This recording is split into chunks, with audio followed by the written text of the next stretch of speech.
गोस्वामी जी महाराज पूर्व प्रसंग में वर्णन किए। भगवती श्री पार्वती जी शैलराज हिमाचल के घर में जाकर के उनकी पुत्री रूप में प्रकट होती हैं।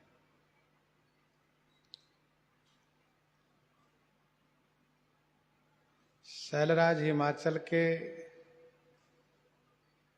घर में महाशक्ति का अवतरण हुआ है, यह जान करके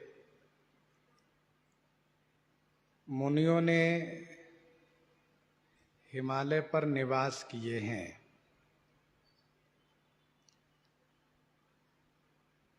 हिमालय पर प्रकृति अनुकूल हो गई है। पहाड़ों पर मणियां प्रकट हो गई है। पहाड़ से उत्पन्न होती है नदियां। सभी नदियां पवित्र जल बहा रही हैं। पशु पक्षी भंवरे सब आनंदित रहते हैं। पशु पक्षियों का सहज वैर भाव समाप्त हो चुका है। भगवती श्री पार्वती जी के अवतरण होने से शैलराज हिमाचल की शोभा हुई है। कैसे? तो जैसे भक्ति के प्रकट होने से भक्त की शोभा होती है। नित नूतन मंगल गृहतासु ब्रह्मादिक गावहीं जस जासु। ब्रह्मादिक गावहीं जस जासु। तासु गृह नित नूतन मंगल। उनके घर में नित नए मंगलोत्सव हो रहे हैं। किनके घर में?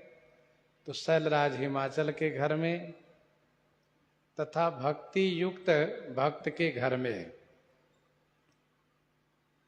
ब्रह्मादिक गावहीं जस जासु। जासु जस ब्रह्मादिक गावहीं। ब्रह्मा आदि देवता जिनके जस को गायन करते हैं। नारद समाचार सब पाए। कौतुक कहीं गिरी गेह सिधाए। नारद समाचार सब पाए। कौतुक कहीं गिरी गेह सिधाए। देवर्षि नारद जी सब समाचार प्राप्त कर लिए और कौतुक ही माने खेल में ही शैलराज हिमाचल के घर की ओर प्रस्थान कर दिए।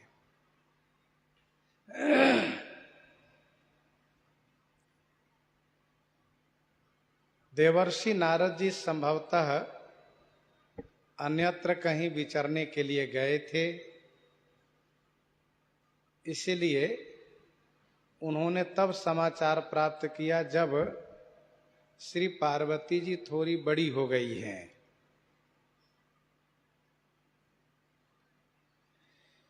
यदि ब्रह्मलोक में होते तो पहले ही समाचार प्राप्त कर जाते क्योंकि ब्रह्मादिक गावहीं जस जासु। देवर्षि नारद जी सब जगह विचरण करते रहते हैं। कवितावली बालकांड 16 पद में गोस्वामी जी ने लिखा, नारद को परदान नारद सो पारिखो। देवर्षि नारद जी को कहीं भी पर्दा नहीं है, इसलिए सब जगह विचरण करते रहते हैं। इनको श्राप भी है कि कहीं स्थिर रह भी नहीं सकते।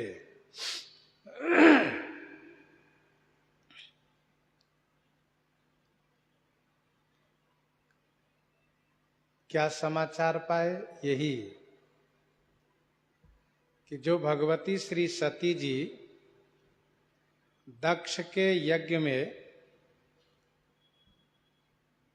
अपने आप को उन्होंने योगाग्नि के हवाले कर दिया था, शरीर को जला दिया था, वही भगवती ने पर्वतराज हिमालय के घर में पुत्री रूप में अवतार लिया है। पद्म पुराण सृष्टि खंड में ऐसा वर्णन है, पद्म पुराण सृष्टि खंड में ऐसा वर्णन है कि देवराज इंद्र ने देवर्षि नारद जी को स्मरण किया है। जब नारद जी आए हैं तो कुशल प्रश्न होने पर देवेंद्र ने यह कहा कि त्रैलोक्य की कुशलता का अंकुर हो चुका है, त्रैलोक्य की कुशलता का अंकुर जम चुका है, उसमें फल कैसे लगेगा, इसी कार्य हेतु मैंने आपको स्मरण किया है। आप कृपा करके हिमालय के घर जाइए, शैलराज हिमाचल के घर जाइए और ऐसा उपाय कीजिए जिससे कि भगवती श्री पार्वती जी का भगवान शिव से विवाह कार्य संपन्न हो। तो पद्म पुराण में ऐसा वर्णन है।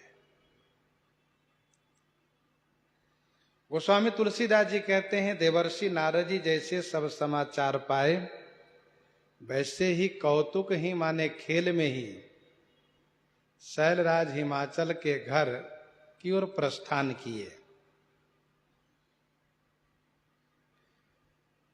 कौतुक ही माने सहज में, अथवा तो यूं कहिए कि मुनि कौतुकी हैं। मुनि कौतुकी ही नगर ते ही गयो। तो देवर्षि नारद जी का खेल बना है, नई लीला हो रही है, नया चरित है, उसमें सम्मिलित होने का उमंग है देवर्षि जी में। पहुंच गए शैलराज हिमाचल के घर। शैलराज बड़ आदर कीन्हा, शैलराज बड़ आदर कीन्हा, पद पखारी बर आसन दीन्हा।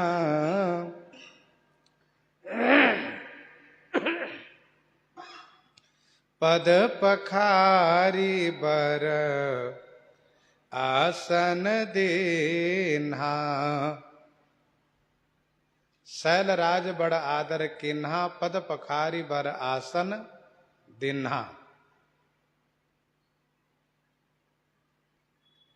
शैलराज ने देवर्षि नारद जी को बहुत आदर दिए, बड़ा सम्मान किए। पद पखारी बर आसन दीन्हा, पद पखारी माने चरण प्रक्षालन करके बर आसन दीन्हा, बर माने श्रेष्ठ आसन प्रदान किए।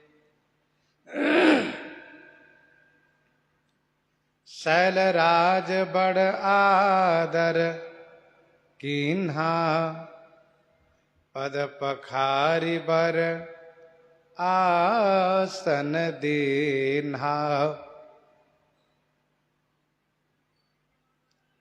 राजा को जिस प्रकार से एक महात्मा का सम्मान करना चाहिए, उसी प्रकार से शैलराज ने देवर्षि जी को सम्मान किए। मुनि आगमन सुना जब राजा, मिलन गयौ लई विप्र समाजा। करि दंडवत मुनि सन्मानी, निज आसन बैठारे नहीं आनी।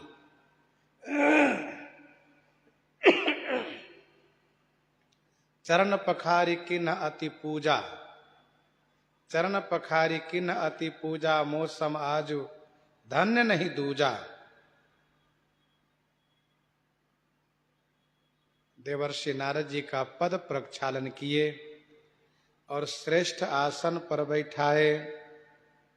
नारी सहित मुनि पद सिर नावा, चरण सलिल सब भवन सिंचावा। नारी सहित मुनि पद सिर नावा।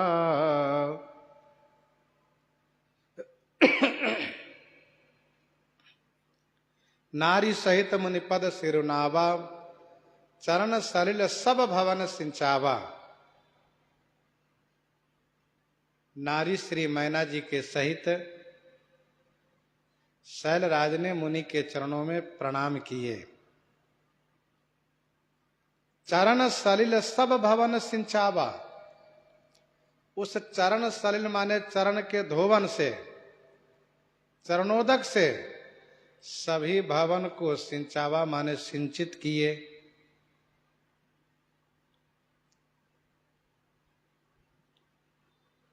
नारी सहित मुनि पद सिरुनावा। पत्नी के सहित शैलराज ने देवर्षि जी को प्रणाम किए और उस चरण धोवन चरणामृत के द्वारा सभी महल में सिंचित कराए, सभी जगह जल सिंचवाए। विनय पत्रिका 57 में गोस्वामी जी ने लिखा है, साधु पद सलिल निर्धुत कलमस सकल। साधु पद सलिल निर्धुत कलमस सकल। साधु का चरणोदक समस्त पापों को नष्ट करता है। चाणक्य जी ने लिखा, चाणक्य जी ने लिखा नीति दर्पण में, ना विप्रपादोदक कर्दमानिना, ना विप्रपादोदक कर्दमानिना। वेद शास्त्र ध्वनि गरजितानि, स्वाहा स्वधाकार विवर्जितानि। श्मशान तुल्यानि गृहाणि तानि। चाणक्य जी कहते हैं, जिस घर में विप्र पादोदक से कीचड़ न हुआ हो, जिस घर में विप्र के पादोदक, विप्र के चरणोदक से, ब्राह्मण के चरणोदक से कीचड़ न हुआ हो और वेद शास्त्र की ध्वनि गुंजायमान न हुई हो, स्वाहा स्वधाकार नहीं हुआ हो, तो वह घर श्मशान के समान है। वह घर श्मशान तुल्य है।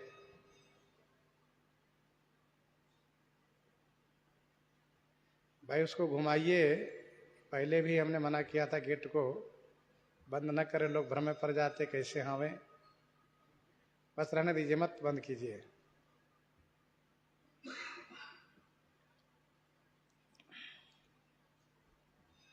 तो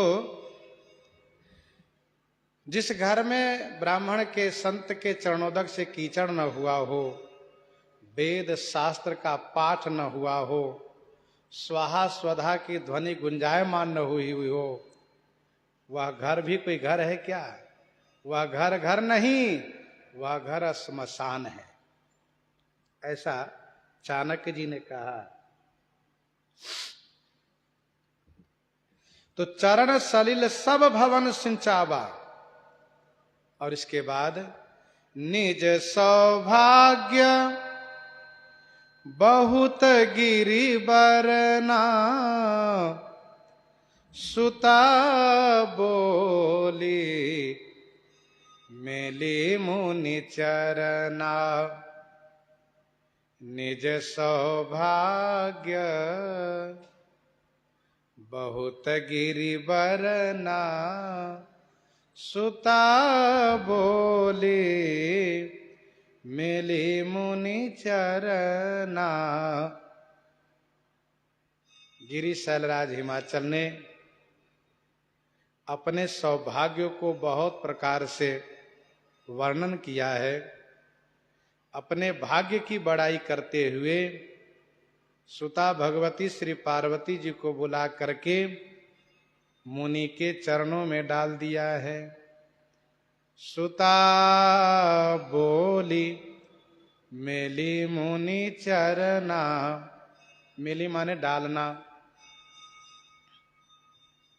शैलराज ने कहा यह मेरा सौभाग्य है कि घर बैठे आप जैसे महापुरुष का दर्शन मुझे प्राप्त हुआ। जौ रघुवीर अनुग्रह किन्हा, तो तुम मोहि दरस हठी दिन्हा। पुण्य पुंज बिनु मिलहि न संता, सतसंगति संस्कृति कर अंता।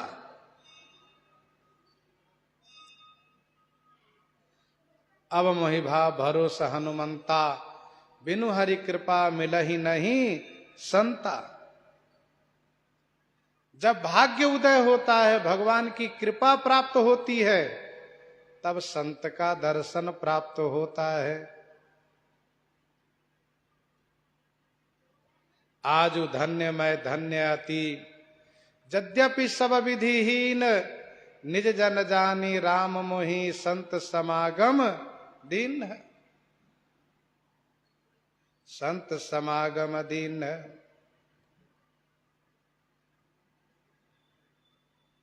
और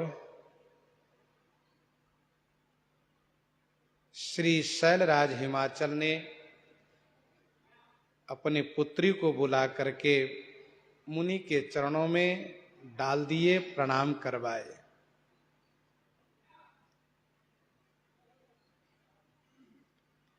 जिस प्रकार से चक्रवर्ती महाराजा श्री दशरथ जी पुनि चरणन ही मेले सुत चारी,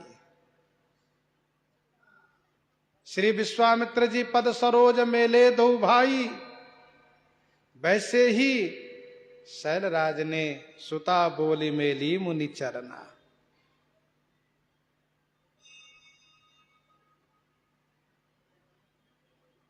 शैलराज हिमाचल बड़े आनंदित हो रहे हैं।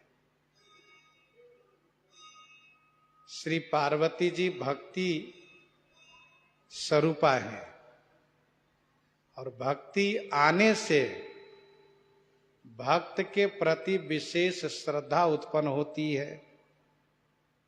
संतों में भाव उत्पन्न हो जाता है। संतों के दर्शन से अपना सौभाग्य समझा जाता है। त्रिकालज्ञ सर्वज्ञ तुम, गति सर्वत्र तुम्हारी। कहु सुता के दोष गुण मुनिवर हृदय विचारी, मुनिवर हृदय विचारी। त्रिकालज्ञ सर्वज्ञ तुम, गति सर्वत्र तुम्हारी। शैलराज ने कहा, हे मुनिवर, मुनि श्रेष्ठ, आप त्रिकालज्ञ हैं, सर्वज्ञ हैं और सर्वत्र आपकी गति है। त्रिकालज्ञ माने तीनों काल की बात आप जानते हैं, सर्वज्ञ माने सब कुछ आप जानते हैं। आपकी गति सर्वत्र है, गति सर्वत्र तुम्हारी, सर्वत्र आपकी गति है, सब जगह आप विचरण करते हैं। अपने हृदय से विचार करके मेरी पुत्री का दोष और गुण कहिए। हृदय विचारी सुता के दोष गुण कहु।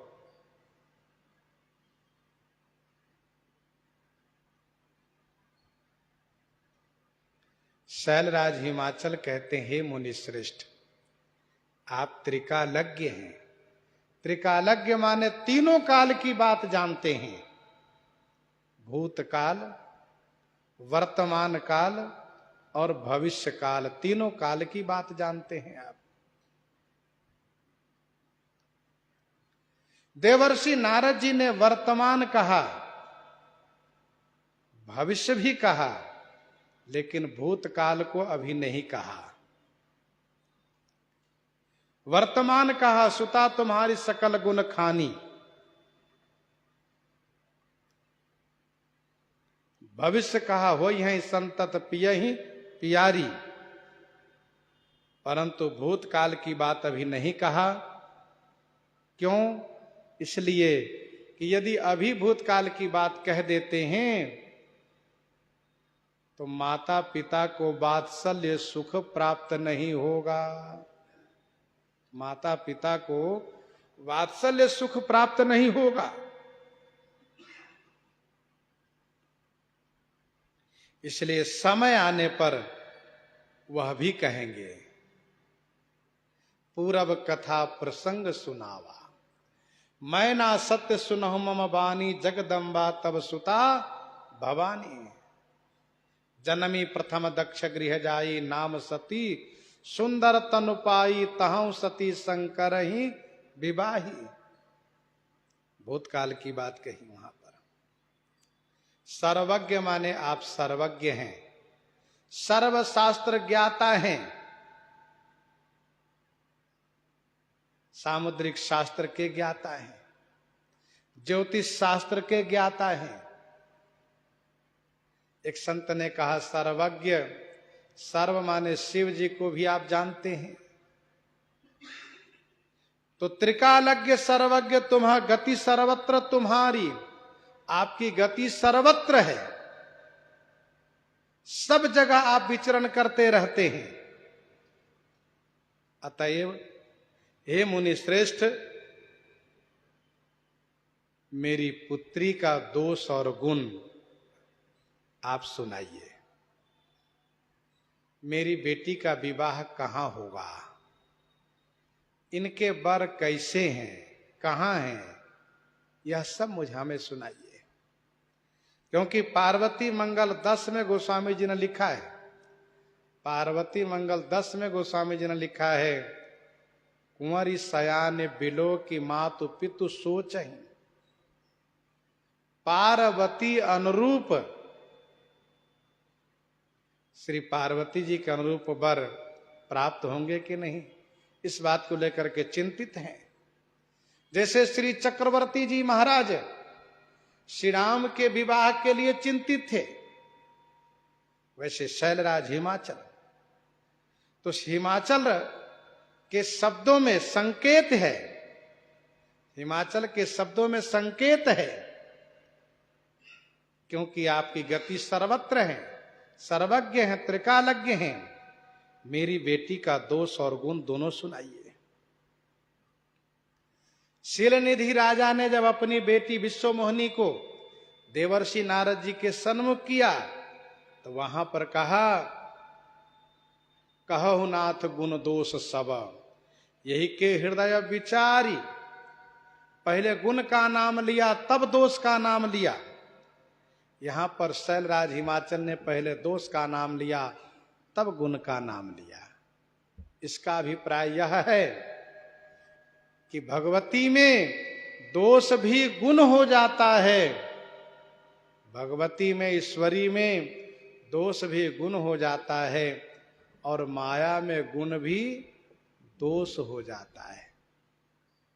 इसलिए वहां पहले गुण का नाम लिया गया है, यहां पर दोष का नाम पहले लिया है।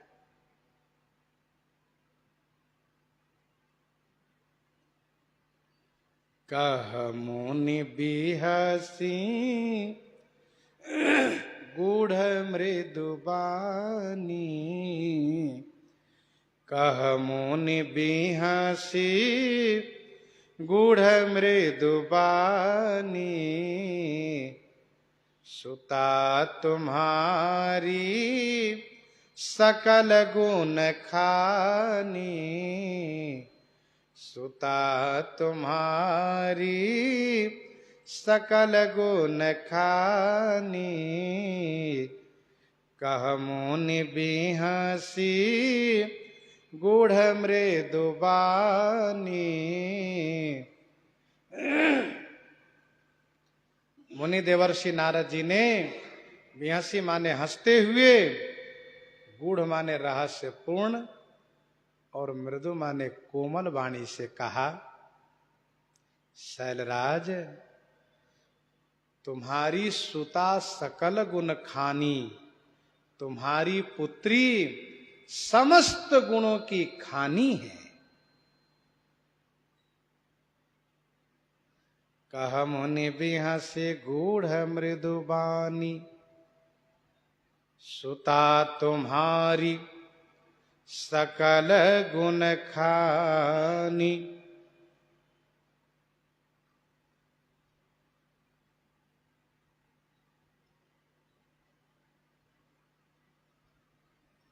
देवर्षि नारद जी को हंसी आ गई। क्यों? शैलराज ने कहा कि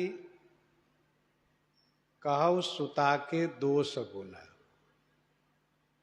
यह सुन करके कि इनको पता नहीं है ये तो भगवती हैं, इनमें कोई दोष नहीं है, इनमें तो सब गुण ही गुण है, इनमें कोई दोष नहीं है।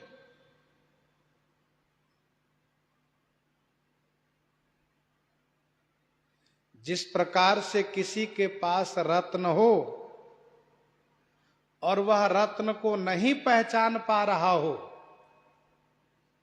जब वह उस रत्न को लेकर के जौहरी के पास जाता है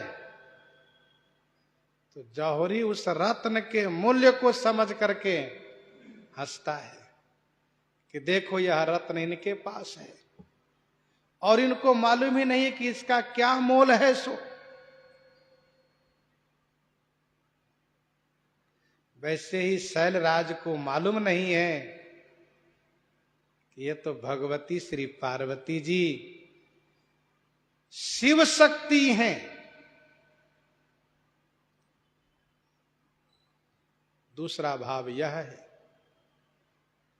कि अभी इन्होंने दोष पूछा है, अभी इन्होंने दोष पूछा है, और जब मैं दोष कहूंगा तो दुखी हो जाएंगे, व्याकुल हो जाएंगे।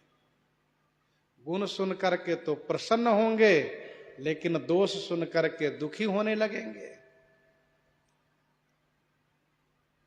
तीसरा भाव यह है, आज मेरा सौभाग्य है, आज मेरा सौभाग्य है कि जगत जननी अपना हाथ दिखा रही हैं, और नारद उनके हाथ को देख करके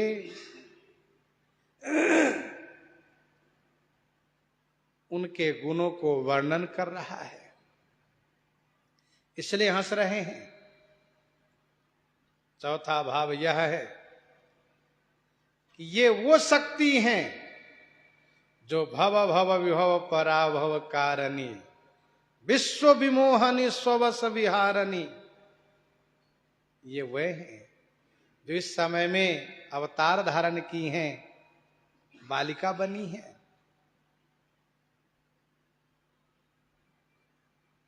पांचवा भाव यह है, इसलिए हंसी आ रही है कि अभी तो सम्मान मुझे मिलेगा और बाद में मुझे गाली सुनने को मिलेगी। गाली सुनने को मिलेगी, इनकी महारानी गाली देंगी। साच उनके मोहन माया उदासीन धन धामन जाया, पर घर घालक लाज न भीरा, बांझ के जान प्रसव के पीरा। छठवां भाव यह है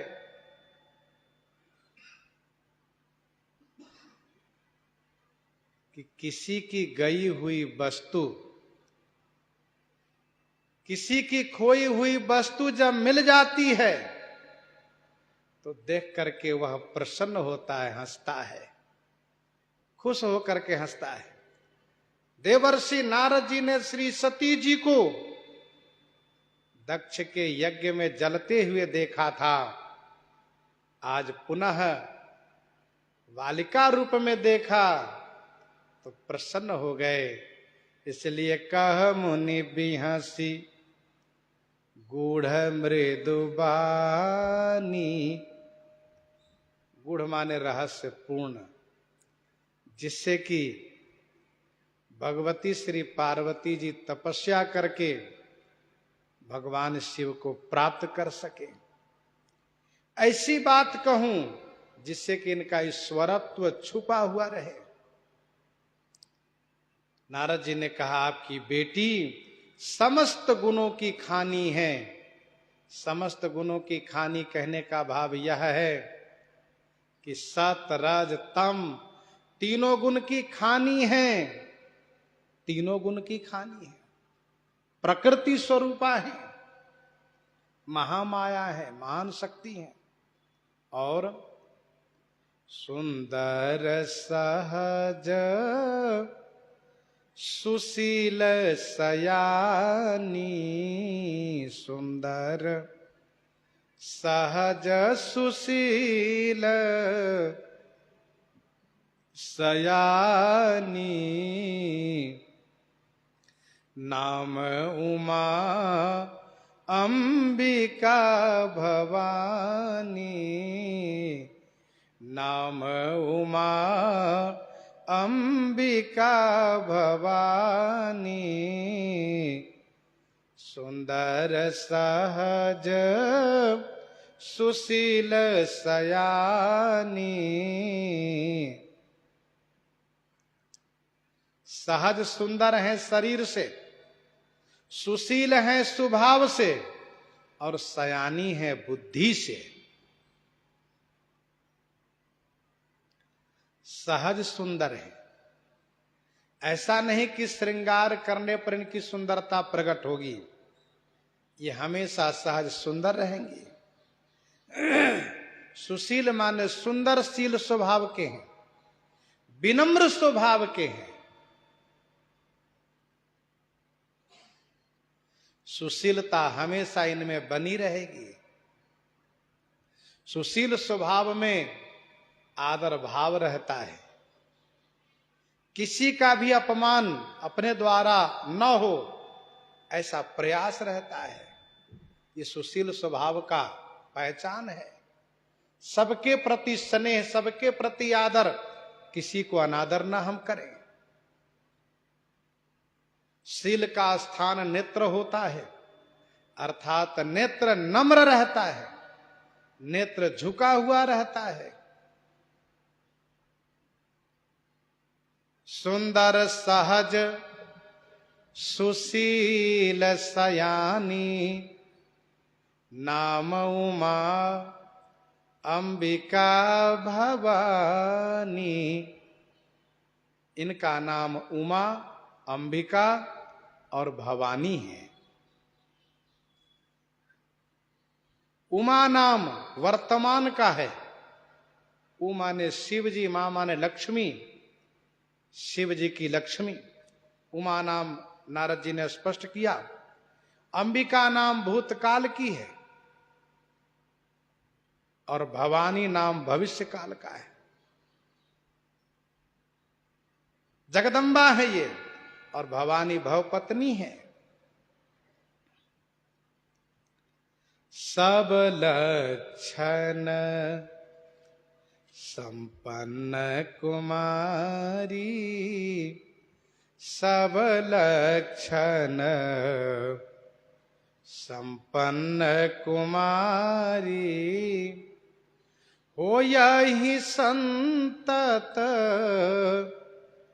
पियहि पियारी, हो यही संतत पियहि पियारी, सब लक्षण संपन्न कुमारी। आपकी कुमारी पुत्री सब लक्षण संपन्न, सभी लक्षणों से संपन्न है। वही है संतत पियहि पियारी। संतत माने हमेशा, पियहि पियारी हो यही, हमेशा अपने पति की प्यारी बनेंगी। सब लक्षण संपन्न कुमारी, आपकी पुत्री सभी शुभ लक्षणों से संपन्न है। सामुद्रिक शास्त्र में 32 लक्षण गिनाए गए हैं। देवर्षि जी कहते हैं सभी लक्षण से युक्त हैं आपकी पुत्री। और एक सबसे बड़ी विशेषता ये होगी कि संतत माने हमेशा अपने पति की प्यारी बनेगी, पति का प्रेम हमेशा प्राप्त करेंगी। सदा शंभु अर्धंग निवासनी,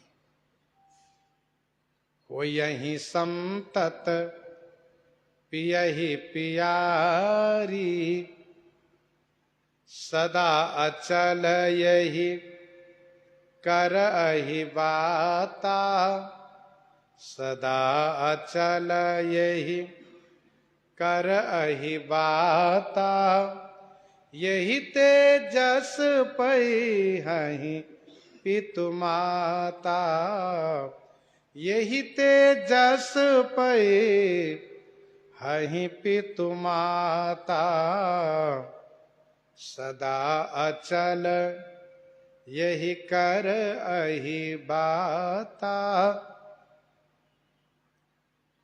यही कर अहि बाता सदा अचल। इनका अहिबात सदा माने हमेशा अचल रहेगा। यही तेजस पहिहि पितु माता, इनसे पिता माता जस प्राप्त करेंगे। सदा अचल यही कर अहिबाता, इनका सुहाग हमेशा अचल रहेगा। कभी इनका सुहाग चलायमान नहीं होगा, इनका सुहाग कभी कमजोर नहीं होगा, कभी नष्ट नहीं होगा, इनका सुहाग बना रहेगा। और इनके द्वारा पिता माता को जस प्राप्त होगा। पुत्र जब लक्षणवान होता है, पुत्र जब गुणवान होता है, तो अपने पिता के नाम को ऊंचा करता है। लेकिन जब बेटी सुंदर लक्षणवान होती है, सद्गुणों से संपन्न होती है, तो वह पति और पिता दोनों के नाम को ऊंचा करती हैं। पुत्री पवित्र किए कुल दो, पुत्री पवित्र किए कुल दो, सुजस धबल जग कह सबको, सुजस धबल जग कह सबको, पुत्री पवित्र किए कुल दो, सुजस धबल जग कह सबको।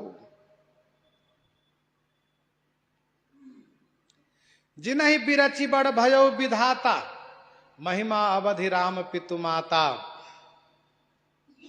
संतान से माता पिता की भी प्रसिद्धि होती है। यदि संतान में सद्गुण विद्यमान हो, सुलक्षणवान संतान हो तो। और देवर्षि जी कहते हैं, हो यही पूज्य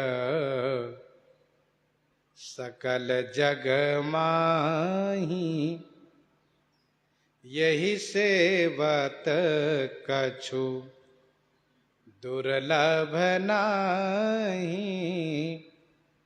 हो यही पूज्य सकल जग माही, यही सेवत कछु दुर्लभ नाही।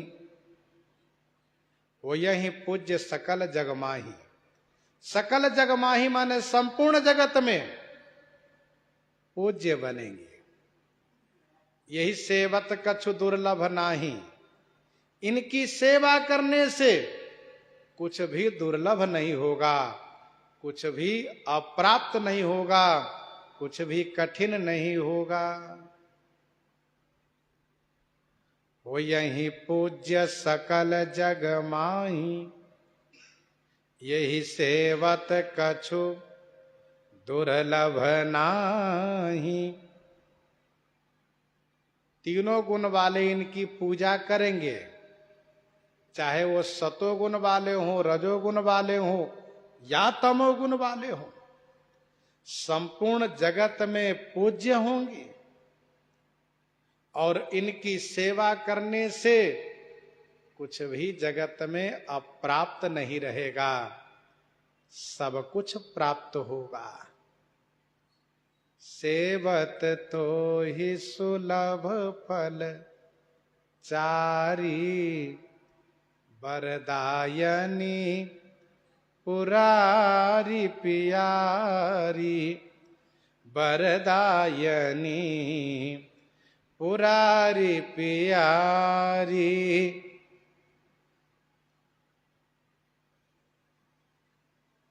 यही सेवत कछु दुर्लभ नाई।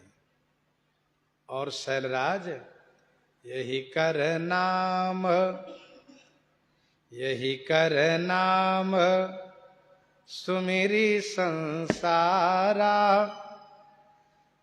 त्रिय चढ़ियहि पतिव्रत असिधारा।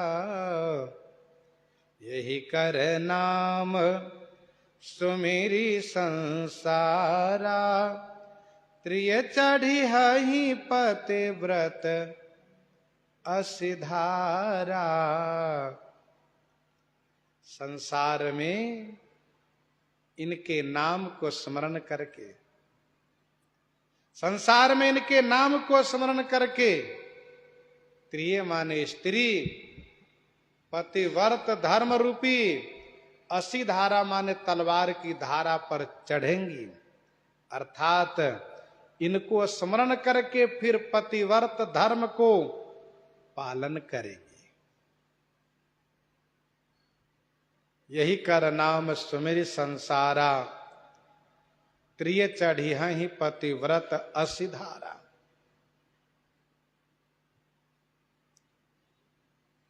इनके नाम को स्मरण करके पतिव्रत धर्म रूपी कठिन धर्म पर, पतिव्रत धर्म रूपी जो कठिन तलवार की धारा है उस पर चलेंगे। जैसे ज्ञान पंथ कृपान कई धारा, वैसे पतिव्रत धर्म असी धारा है। पति देवता सुतीय महु मातु प्रथम तब रेख, पति देवता सुतीय महु मातु प्रथम तब रेख।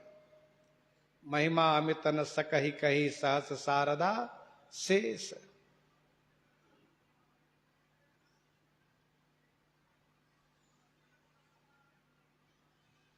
देवर्षि नारद जी महाराज 11 गुण भगवती पार्वती में गिना दिए। सुंदर, सुशील, सयानी, उमा, अंबिका, भवानी,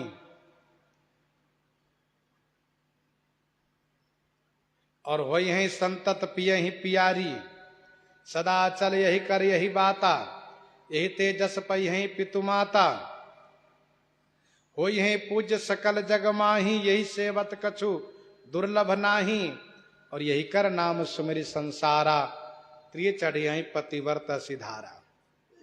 तो क्रमशः सुंदर, सुशील, सयानी 3, उमा, अंबिका, भवानी ये 6 हुए।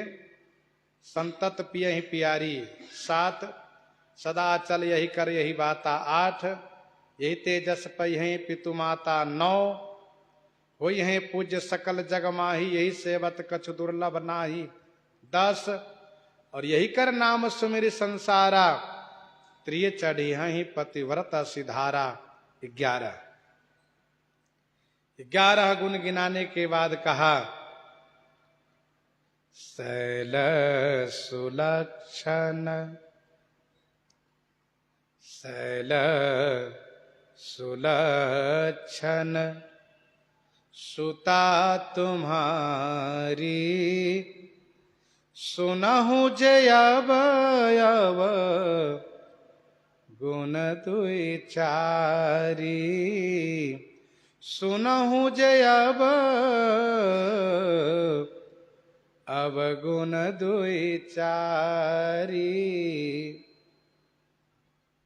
11 गुण गिनाकर, 11 लक्षण गिनाकर देवर्षि जी ने संकेत किया कि यह रुद्राणी है, यह रुद्राणी है,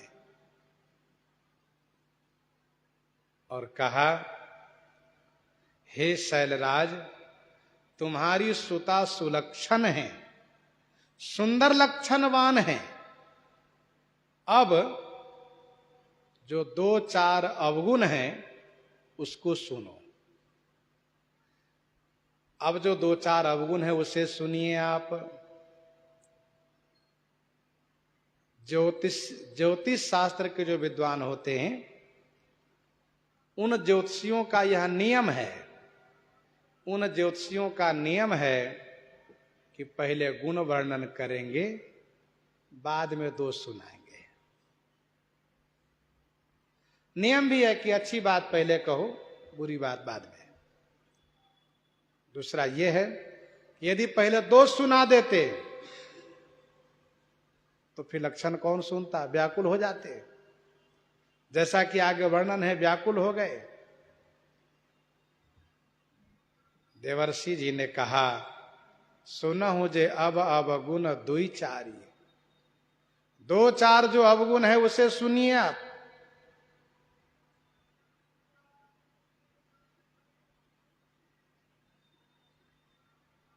शैल सुलक्षण सुता तुम्हारी, सुनहु जे अब गुण दुई चारी। देवर्षि नारद जी का उद्देश्य है श्री पार्वती जी को तप में लगाना। इसीलिए उन दोषों को वर्णन करते हैं। यद्यपि यह दोष नहीं है तो गुण ही, लेकिन यदि यह किसी सांसारिक मनुष्य में हो तो वह दोष है, और ईश्वर में है तो वह दोष नहीं अपितु गुण है।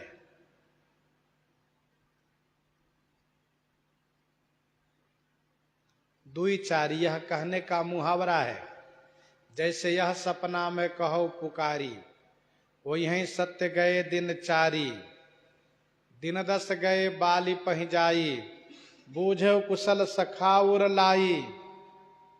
यह मुहावरा है कहने का। अर्थात कुछ दोष भी सुनिए। जब संसार में आई हैं तो संसार जो है गुण दोष से युक्त है। यहां गुण भी और दोष भी है। आपने गुण सुना, दोष भी सुनिए। तो ज्योतिषियों का नियम है पहले गुण सुनाना। जैसे भगवान शंकर जब ज्योतिषी बन के अयोध्या जी में आए तब उन्होंने भी, जो गीतावली बालकांड 14 में वर्णन है, जन्म प्रसंग कहो कौशिक मिस, सिए स्वयंवर गायो। इस प्रकार से शैल सुलक्षण सुता तुम्हारी, सुनहु जे अवयव गुण दुई चारी, अगुणय मान मातु पितु ही ना, उदासीन सब संशय छीना, अगुणय मान मातु पितु ही ना, उदासीन सब संशय छीना। अगुण माने कोई गुण नहीं, कोई गुण कला उनमें नहीं है, मतलब किसी काम के नहीं है वे, उनमें कोई गुण ही नहीं, कोई कला ही नहीं है। ये पहली कमी है। किनमें? कहा इनके जो पति मिलेंगे उनमें। आपकी बेटी में कोई दोष नहीं है, लेकिन आपकी पुत्री में कोई दोष नहीं है, लेकिन आपकी पुत्री के जो पति होंगे उनमें दोष है। और पति का दोष पत्नी में माना जाता है। अब आपके दामाद जो होंगे, इनके जो पति होंगे, वो अगुण है, कोई गुण ही नहीं उनमें, कोई गुण कला ने कहा कुछ नहीं, बेकाम है वो, कोई काम के नहीं है। जब कुछ आता ही नहीं है, केवल बैठ के खाने वाले होंगे। भाई सभी पिता चाहते हैं मेरी पुत्री का पति जो हो वो गुणी हो, गुणवान हो, कलाकार हो। तो पहला दोष गिनाया अगुण है। दूसरा का उनका कोई मान ही नहीं है, अमान है, कोई मान सम्मान नहीं है। अब जरा सोचिए, अगुण है, कोई गुण कला नहीं है, क्या काम धंधा करेंगे, कैसे अपनी पत्नी का भरण पोषण करेंगे। दूसरा अमान है, कोई मान सम्मान नहीं है। जब कोई मान सम्मान ही नहीं तो आपकी बेटी का मान सम्मान क्या होगा? अमान है। मातु पितु ही ना, न उनका माँ है, न उनका माँ है, न उनके पिता है। वे माता पिता से रहित है दुल्हा, तो आपके बेटी के सास ससुर नहीं रहेंगे। समझते जाइए।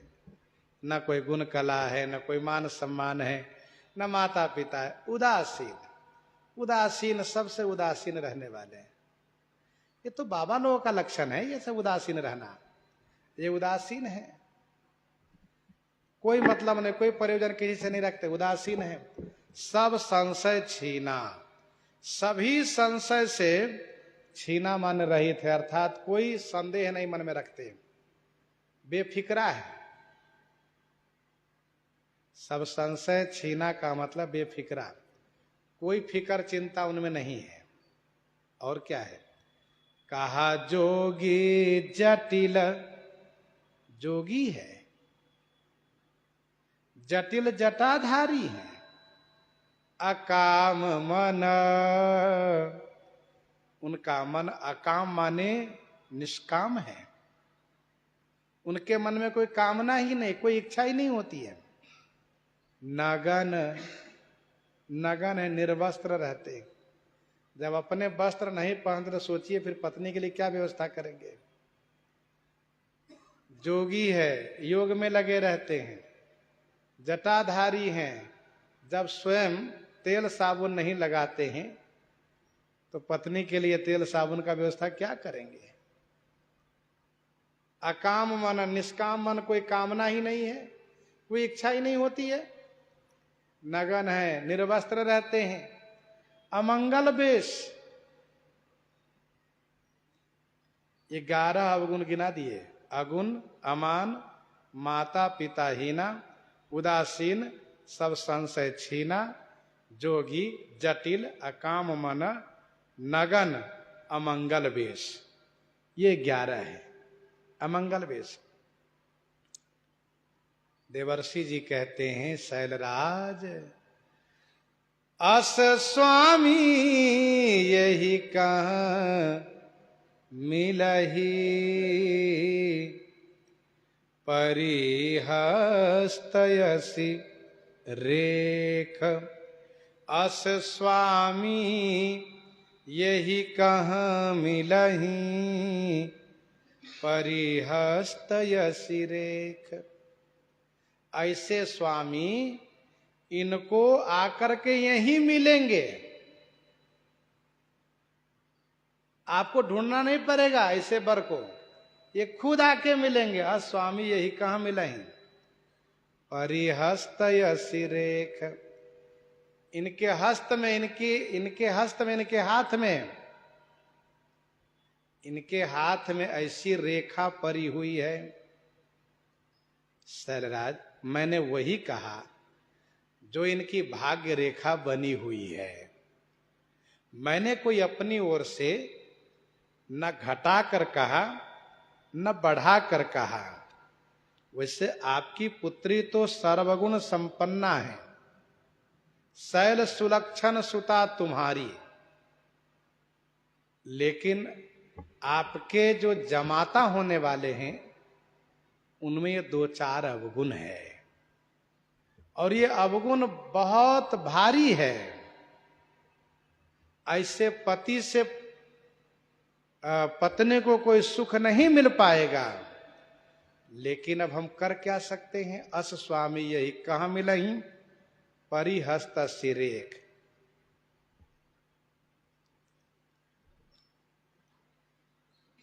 देवर्षि नारद जी अपनी गूढ़ वाणी से भगवान शिव के इस प्रकार से स्वरूपों का वर्णन किए, जिसका अगुण का मतलब होता है गुणातीत, गुणों से परे हैं। अमान का मतलब जिनकी कोई सीमा नहीं। मातु पितु हीना का मतलब अजन्मा। उदासीन का मतलब यह है कि प्रपंच से मुक्त रहना। सब संशय को नष्ट करने वाले हैं, किसी में कोई संशय हो तो उसको समाप्त कर देने वाले हैं। योगी है, भगवान से जुड़े हुए हैं, जटिल हैं, अर्थात जिनकी जटा में गंगा जी खो गई हैं, निष्काम मन है, और नगन का मतलब दिशा ही जिनका वस्त्र है। अमंगल वेश माने अधिक मंगलकारी वेश है उनका। इस सब उनके गुण परक अर्थ किया जा सकता है।